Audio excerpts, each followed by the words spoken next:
यहाँ पे एक शॉर्ट एग्जांपल हम पेश करते हैं कि किस तरह से करके हमने ये टैक्स जो है वो कैपिटल गेन्स पे कैलकुलेट करना है। इनकम फ्रॉम कैपिटल गेन्स, ये है इनकम फ्रॉम बिजनेस, ये दिया हुआ है, अगर फिगर दी हुई है ये 10 लाख है। इनकम फ्रॉम सैलरी ये 6 लाख है, क्योंकि एक ही बंदे की ये इनकम है। इनकम फ्रॉम कैपिटल गेन, अब जो कैपिटल गेन यानी सारी इनकम इसमें शुमार हुई, सिर्फ कैपिटल गेन नहीं सारी, ये इसको हमने ऐड करना है। और उसके बाद लेस 25% एग्जाम्पशन, ये एग्जाम्पशन होगी उसमें टोटल की, जितना टोटल है उसमें से एग्जाम्पशन होगी, क्योंकि इनकम फ्रॉम कैपिटल गेन ये कितनी बनती है, ये है 30,000। इसमें 25% हम रिबेट देंगे और बकाया जो बचेगा वो 75,000, इसका 25% बनता है 3 लाख का। 1 लाख पे 25,000, 3 लाख पे 75,000, वो 3 लाख में से 2,75,000 निकालें, 2,25,000 बचता है। हेल्ड दैन मोर ईयर, यानी 1 साल से ज़्यादा अगर बंदा रखता है किसी चीज़ को और फिर उसको बेचता है तो वो टैक्सेबल इनकम, या एग्जांपल नेक्स्ट है 18,25,000। टैक्स पेबल इनिशियल टैक्स होगा वो होगा 1,47,500। वो आपके पास टेबल दिया उसमें से कैलकुलेट करना है। 18,25,000 में से 15 लाख पे आपने ऑलरेडी 1,47,000 टैक्स कैलकुलेट कर लिया है, और बाकी जो होगा जो अमाउंट बाकी बचेगी उस पर 20% आपने टैक्स कैलकुलेट करना है, तो ये 65,000 बनता है। और टोटल टैक्स पेबल जो बंदा जमा करवाएगा कैपिटल गेन वाला 2,12,500।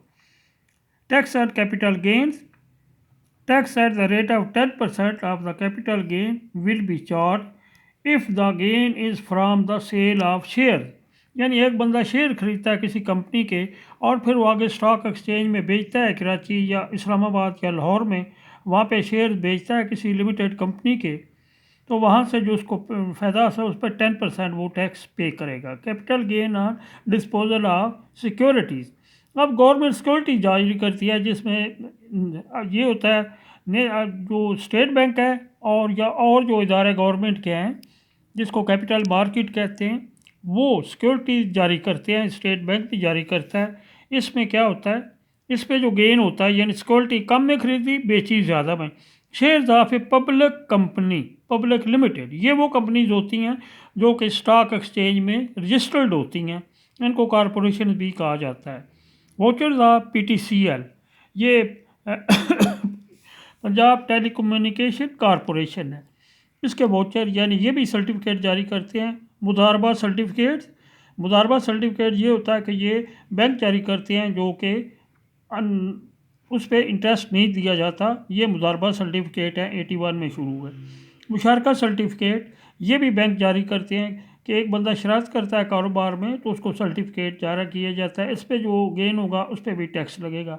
टर्म फाइनेंस सर्टिफिकेट, यानी ये ऐसी होती हैं जो 1 साल के लिए, 2, 3 या 4 साल के लिए ये हमारा नेशनल जो है नेशनल सेविंग सेंटर ये जारी करता है और इस पर भी टैक्स लगता है।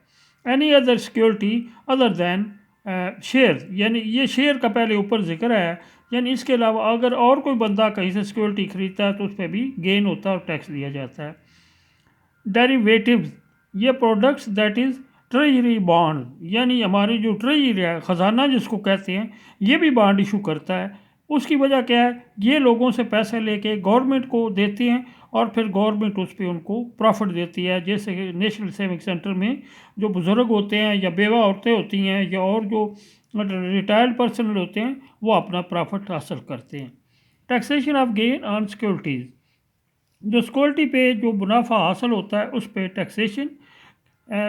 Capital gain from disposal of securities held for a period of less than 1 year will be treated as a separate block of income, यानी एक बंदे ने सिक्योरिटीज़ खरीदी और 1 साल से कम अरसे में अपने पास रखी और उनको फिर उसने 1 साल का अरसा मुकम्मल नहीं हुआ तो बेच दिया, तो इस पे ये सेपरेट ब्लॉक ऑफ इनकम होगा, यानी इसमें शुमार नहीं होगा। Charge to tax on different rates, मुख्तलिफ रेट होंगे। It will range from 10% to 17.50 according to period of security, यानी ये कम से कम 10% और ज़्यादा से ज़्यादा 17.5% तक इस पे टैक्स लिया जाएगा। ख़त्म हो गया टाइम, क्या है?